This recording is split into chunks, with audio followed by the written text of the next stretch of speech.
Guess who? Dusty Keefe coming to you live from my lake house with mustknowinvesting.com, best darn creative real estate investing blog on the planet. Had a couple more nuggets I wanted to cover with you on negotiating because we didn't get to them all earlier this morning. So this is your bonus video. So if you're still here, good job. I'll also be teaching week 7 on forms, contracts, and contingencies. So be able to make sure you tune into that one.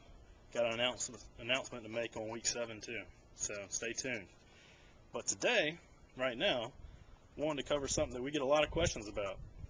A lot of students say, how do you combat seller's suspicion and anxiety about meeting with you?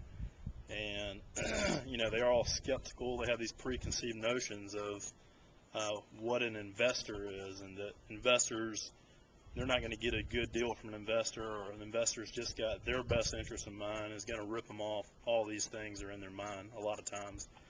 So the best way that I've learned to combat that is just to be honest with them. And I'm going to read you an excerpt out of our book, The Advantage of Real Estate. And it goes a little something like this. Use this nugget in your meetings. I guarantee you it'll pay high dividends. But this little power phrase will set everybody at ease and set the tone really for the whole meeting. So I say, Mr. and Mrs. Smith, I want to be real straightforward with you, and I hope you'll do the same with me. The company I work with has to see some kind of way that we can make a profit by buying the house in order for it to work. Is that okay with you?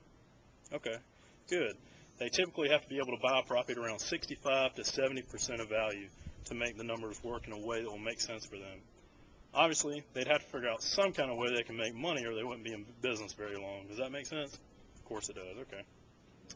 And to be honest, Mr. and Mrs. Smith, at this point right now, I'm not even sure this would be something that they would be interested in. But we'll do our best together today to figure out what we can do and put something together to present to them. Does that sound fair enough? Okay, good. And then I go on to say, their job in the office is to make sure the property makes good business sense for them to do.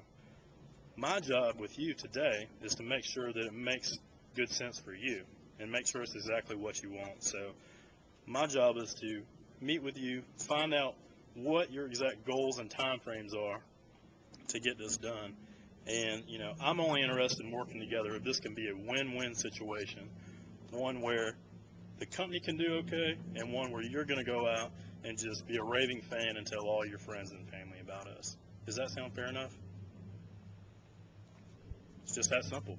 So you kill all their suspicion, you maintain the reluctant role, you maintain the mentality that you want to buy their house but don't need to buy their house, and by maintaining the higher authority technique as well, you're saying that you're going to put some paperwork together with them today and take it back to the office to get approval.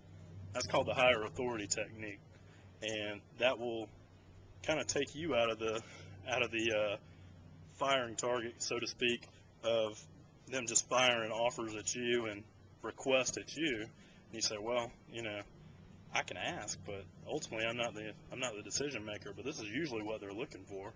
So you're kind of positioning yourself to not get out negotiated, but you're also positioning yourself that you're on their team and that you're trying to put together the best deal for them, one that will work for them and will work for the office. So that is the higher authority technique. That is the phrase that I use to set the tone for the meeting. It works like a champ. It always has, always will, I believe. It's very, very good stuff, so use it in your meetings. And like I said, tune in to week 7, where I do forms, contracts, and contingencies. We look forward to seeing you.